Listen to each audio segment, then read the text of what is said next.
हाय, मी पल्लवी. तर माझ्या आणखी एका नवीन ब्लॉगमध्ये तुमच्या सगळ्यांचं मनापासून स्वागत आहे. तर मी काल बोलले की ज्ञानेशला आणखीन एकदा शाळेत कृष्ण बनवून त्याला लावून द्यायचं आहे. म्हणजे झालेलं असं की मी ज्या वेळेला त्याला कृष्णाचा ड्रेस बुकिंग करून आले होते गोकुळाष्टमी दिवशी, त्या दिवशी त्यांच्या शाळेत काय तो कार्यक्रम घेतला नाही. आणि मी आधी बुकिंग करायचं कारण म्हणजे मला विठ्ठलाचं कॉस्ट्यूम आषाढी एकादशीच्या टायमाला विठ्ठलाचं कॉस्ट्यूम मला मिळालं नव्हतं, कारण शाळेनं आदल्याच दिवशी सांगितलं होतं आणि सगळे ऑलरेडी बुकिंग वगैरे झालं होतं. त्यामुळं मला काय ते मिळालं नाही. म्हणताना मी यावेळेला जरा लवकर बुकिंग केलं आणि शाळेनंच कार्यक्रम घेतला नाही. तर कार्यक्रम तो होता बुधवारी, म्हणून मी अनेकदा तो ड्रेस बुक करून आले. आणि तसंच शाळेत मला द्यायचं होतं, पोहे वगैरे करून द्यायचं होतं. त्यासाठी ज्ञानेशच्या बाबांनी म्हटलं पोहे मी करून देतो. आणि ते मी करून देतो म्हणायच्या आधीच मी म्हणते की मीच त्यांना बोलते, सगळं तुम्हीच करून द्या, कारण त्यांच्या हाताला चव भरपूर आहे. आणि मी खरं सांगते की मला जेवढा स्वयंपाक येत नाही तेवढा त्यांना मस्त आणि एकदम छान असा स्वयंपाक येतो. आणि त्यांना आवड देखील आहे बनवायची, त्यामुळे ते बनवतात देखील.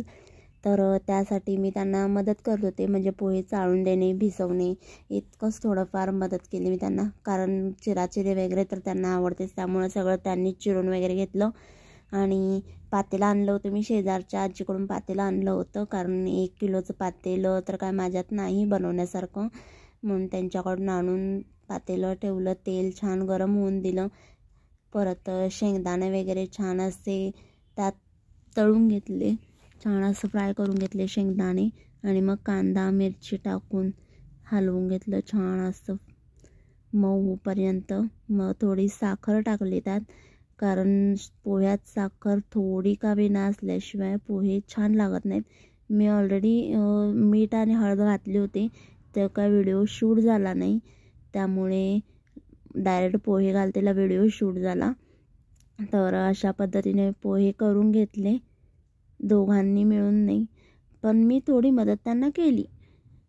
तर जास्त पोहे आणि नाश्ता वगैरे काय नवीन बनवायचं असले की त्यांची मदत ही मला असतेच नेहमी, त्यांना आवडतं. तर अशा रीतीने पोहे आमचे झाले होते. छान असं त्याला हलवून वगैरे घेत होते ते. नंतर मी कोथिंबीर छान अशी भरभरून कोथिंबीर टाकली, म्हणजे आणि जरा पोह्याला चव येते. कोथिंबीर वगैरे असली, शेव असली की छान वाटतं. आम्ही काय शेव वगैरे दिलं नाही, कारण ते काय शाळेत जाऊन ते पूर्ण असा काला करणार होते, चिरमुरे फरसाणे वगैरे घालून. तर पहिल्यांदा त्यांनी टेस्ट करायला घेतलं कसं झालं बघायला प्लेटमध्ये. आणि मग मी लगेच डब्यात भरून घेतले पोहे. आणि पोहे भरून घेऊन मग ज्ञानेशला थोडं चारवलं, कारण 11 ते 2 शाळा होती, टिफिन न्यायचा नव्हता, तो कालाच देणार होते ते शाळेत. म्हणताना मी त्याला आज थोडंसं घरातच खायला दिलं. आणि मग माझं सगळं आवरलं आणि मग ज्ञानेशला आवरायला घेतलं. त्याला कृष्णाचा ड्रेस वगैरे घालायला रेडी करायला घेतला त्याला मी. तर त्याचं तिथं पण त्याची नाटकी भरपूर चालू होती, कारण त्याला म्हणजे मी जे रेंटने कानातलं आणलं होतं ना, तर त्याला घालताना जरासं तुटलं गेलं. म्हणताना तो म्हणत होता की मम्मा मला काय नको, मला काय कृष्ण व्हायचं नाही आहे, मला त्याने कावतील परत मारतील, असं त्याचं बोलणं सगळं चालू होतं. तर अशा रीतीने मी त्याला आवरलं छान पद्धतीनं. आज त्याला कृष्ण बनवलं.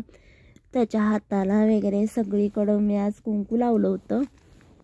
शाळेत देखील एवढी सगळीजण छान मुलं तयार होऊन आली होती. राधा कृष्ण छान तयार झाले होते, सगळे इटुकले मिटुकले पिल्लू छान दिसत होते.